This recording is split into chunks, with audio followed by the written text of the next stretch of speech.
In the dim glow of a flickering gas station sign, an old man stood under the awning, his breath clouding in the cold air. His name was Walter Gaines, though no one in this town knew it. To them, he was just a quiet stranger who sometimes sat at the counter in Millie's diner, sipping black coffee and leaving a dollar tip no matter the bill. Walter's jacket was worn, olive green, faded to a ghostly shade, like those issued to soldiers decades ago. A thin scar crossed the knuckles of his left hand, and in his pocket was an old leather wallet with a yellow discharge paper from 1953, its edges soft as cloth. Walter had lived in Chillicothe for 3 years, renting a small room above the hardware store. His days followed a steady rhythm: a walk to the library, a stop at the diner, evenings listening to a crackling radio. No one asked about his past. No one noticed how his eyes lingered on the flag outside the Veterans Hall, flapping in the wind like a memory he couldn't let go. Tonight, Walter missed the last bus back to town. A delivery truck had broken down at the diner, and he'd stayed late, helping Millie stack chairs, while she fussed over the driver. "You don't have to do that, Walt," she'd said, but he only nodded, his hands steady despite the ache in his joints. Now, standing at the gas station, he adjusted his cap and started walking. The road stretched dark and empty, rain pooling in puddles. Walter kept to the shoulder, his boots crunching on gravel, the rhythm familiar like a march. Half a mile ahead, headlights cut through the fog. A pickup roared past, too fast for the slick road, its taillights flashing red before vanishing around a bend. Walter kept walking, head down, until a sound stopped him. A sharp screech, metal grinding against metal, then silence. The rain swallowed everything else. He squinted into the darkness, his heart pounding, not from fear, but from something older, instinctive. He'd heard that sound before, in places where the air smelled of gunpowder and blood. Walter quickened his pace, ignoring the pain in his knees. Around the bend, the pickup sat off the road, its front crumpled against a tree. Steam hissed from the radiator, the driver's door swinging open. In the ditch lay a figure, sprawled in the mud, rain pooling around it. Walter dropped to one knee, his jacket soaking through. The boy, couldn't be older than 17, groaned, clutching his leg. Blood seeped through his jeans, but his eyes were open, wide with shock. "Easy, son," Walter said, his voice low and firm. "Don't move yet." He scanned the boy's body, his hands moving with the precision he hadn't used in years. Neck intact, chest clear. The leg was bad, a deep gash above the knee, blood flowing steadily. Walter yanked off his scarf, wrapping it tightly around the wound. The boy hissed, his face paling. What happened?" the boy stammered. I didn't see the turn." "Road's slick," Walter said, tightening the makeshift tourniquet. "You'll be all right. What's your name?" "Ethan," he gasped, teeth clenched. "Ethan Harper." "All right, Ethan, I'm Walter. Got a phone?" Ethan fumbled in his pocket, hands shaking. The screen was cracked, dead. Walter glanced at the pickup. Cab empty, engine ticking as it cooled. No help there. He looked back toward the gas station. Too far to run in this weather, especially with the boys bleeding. He made a decision. "Lie still," he said. "I'm going to flag someone down." Don't leave me," Ethan said, his voice small. Walter met his eyes. "I'm not leaving you, son. I'll be right there." He pointed to the road, 10 feet away. "You talk to me, all right? Tell me something. Where were you headed?" Ethan swallowed, his breath hitching. "Home. To my grandpa. He's sick." Walter nodded, standing. "Keep talking. Tell me about him." He stepped onto the road, waving his arms as headlights approached. The first car slowed, then sped past, splashing water. Walter didn't curse, didn't flinch. He waved again, his silhouette sharp against the rain. Ethan's voice drifted from the ditch, faint but steady.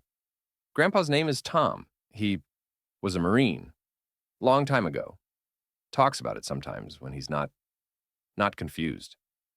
Walter's hands paused just for a moment. "Marine, huh? What's his last name?" "Harper.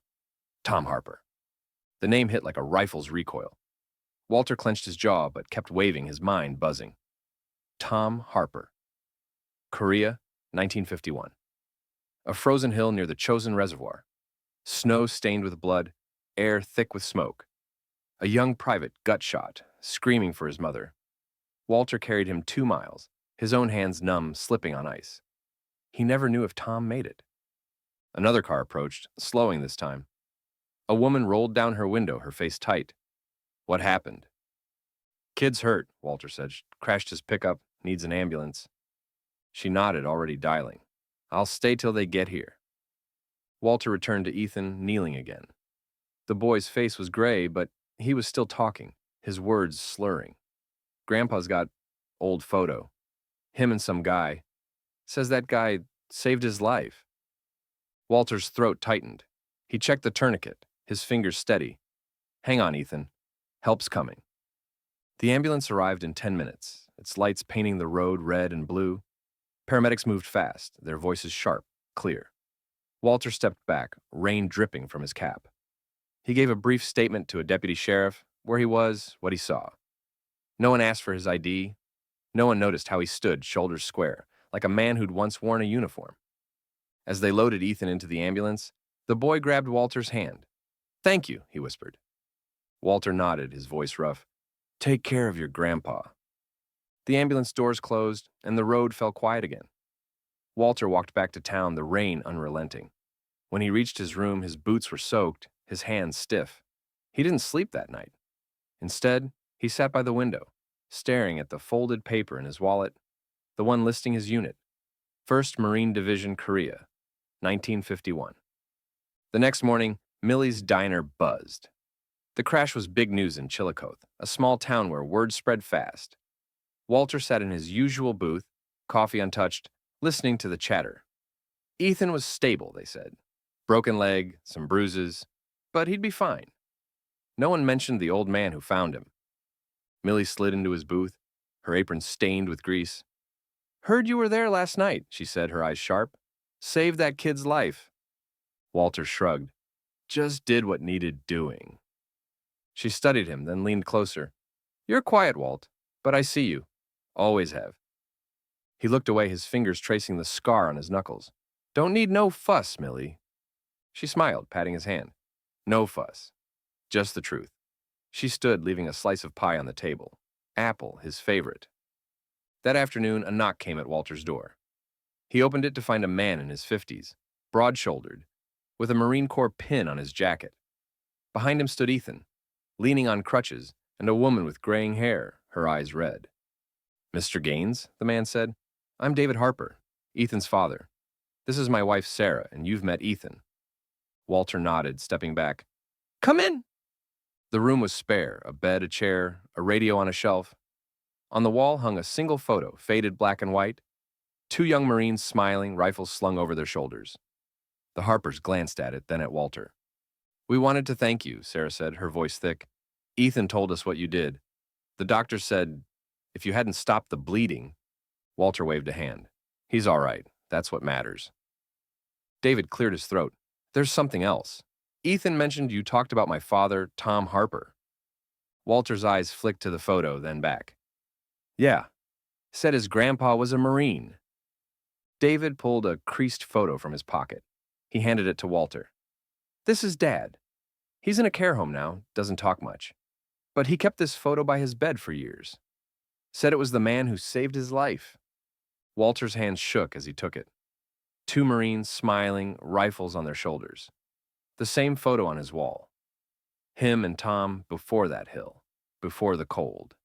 He swallowed, his voice barely audible. That's me. Sarah gasped, covering her mouth with her hand. Ethan, leaning on his crutches, widened his eyes, his gaze darting between the photograph and Walter. David stood silent, his face taut, eyes glistening with tears. He fought to hold back.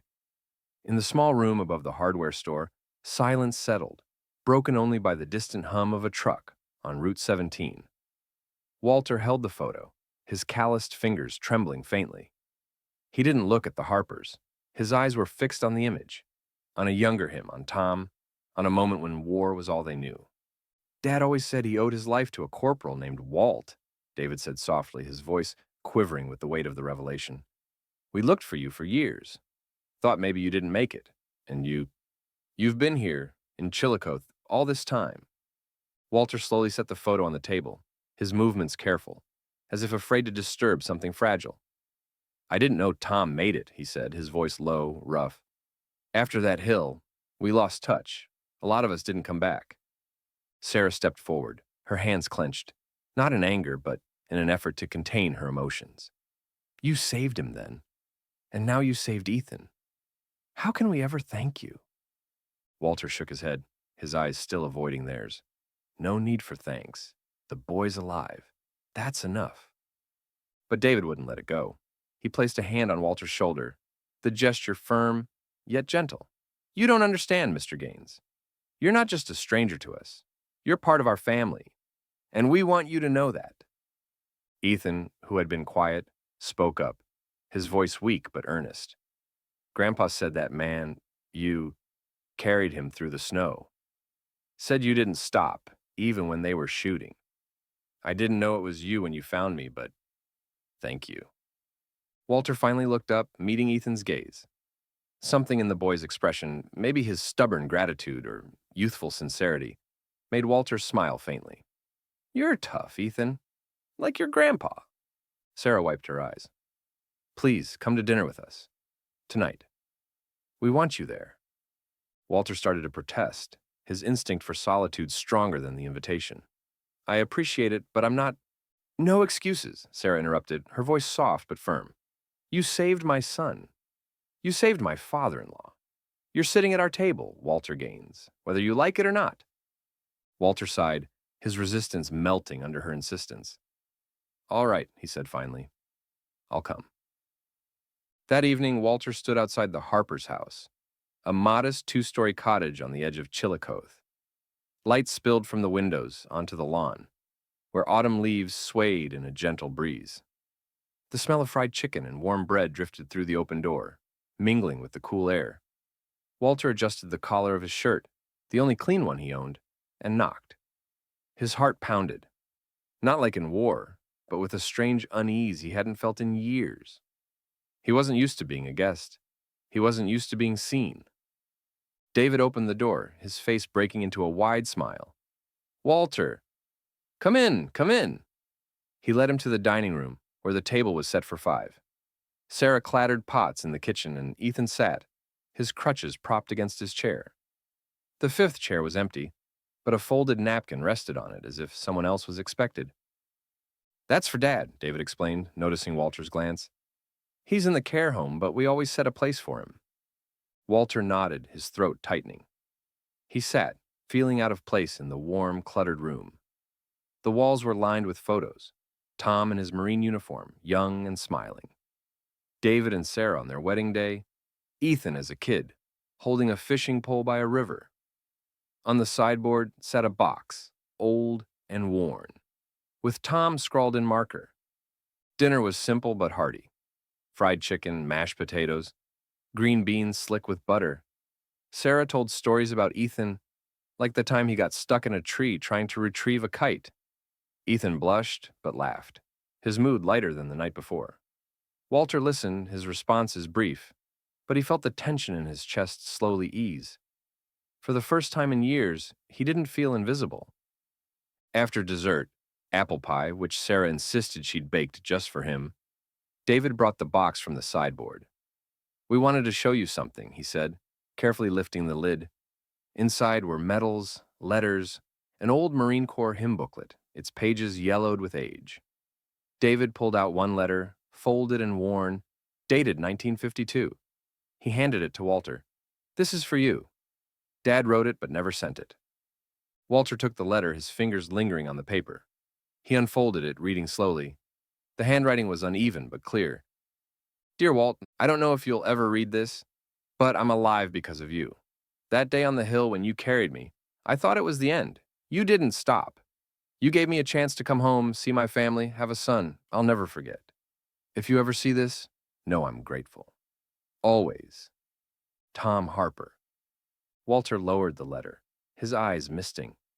He hadn't cried, not since Korea, but his throat tightened so much he couldn't speak. Sarah placed her hand on his, her touch warm. He never stopped talking about you, she said softly. Even now, when he barely remembers us, he remembers you. Ethan, who had listened silently, spoke up. I want you to meet Grandpa. Tomorrow. We can go together. Walter wanted to protest, to say it wasn't worth the trouble, but something in Ethan's look, that same stubborn sincerity, stopped him. All right, he said finally. The next day, the Harpers drove Walter to the care home on the edge of town. The building was low, brick, surrounded by manicured lawns, but it carried the antiseptic smell that seeped into the halls. Tom Harper lay in a small room, his body frail, eyes clouded by illness. But when Walter entered, something in Tom's expression shifted. His gaze sharpened, his trembling hand reached out. Walt? He rasped, his voice weak but clear. It's me, Tom, Walter said, sitting by the bed. He took his friend's hand, feeling its fragility. They didn't talk much, they didn't need to. Some bonds are stronger than words, forged in cold and fear, in moments when life hangs by a thread. Sarah and Ethan stood back, watching. David stayed in the hallway, giving them space. Walter told Tom about the night on the road, about Ethan, about the photo. Tom listened, his eyes shining, the corners of his mouth twitching into a faint smile. You were always stubborn, he rasped. Walter laughed, the sound quiet but real. You too, old man. When they left, Sarah hugged Walter, her embrace tight, as if afraid he'd vanish. You gave him a piece of himself back, she said. Thank you. Word spread through Chillicothe as it always does in small towns. By spring, the Veterans Hall had a new plaque, in honor of Corporal Walter Gaines, United States Marine Corps, for service to country and community. Millie organized the ceremony and half the town showed up. Walter stood quietly, his old uniform cleaned and pressed, as Ethan, now off crutches, read the dedication. The crowd clapped, a few old veterans saluting, their hands trembling but proud. Walter didn't like the attention, but he didn't mind the visits. Ethan stopped by weekly, sometimes with David, sometimes with friends. They sat on Walter's porch, talking about everything and nothing. The Harpers made room for him at their table, their holidays, their lives. He was no longer a stranger in Chillicothe. He was Walt, their Walt. One evening as the sun set, Walter walked to the diner, his steps lighter than they'd been in years. Millie poured him coffee, her smile warm. You've changed, Walt, she said, like you found something. He sipped, glancing at the flag across the road. Maybe I have. We pass strangers every day, their stories hidden in scars, in quiet glances, in the weight of a worn wallet.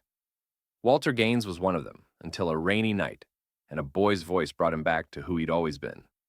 His story reminds us, a small gesture, a nod, a thank you, a moment of seeing, can change a life. Look around.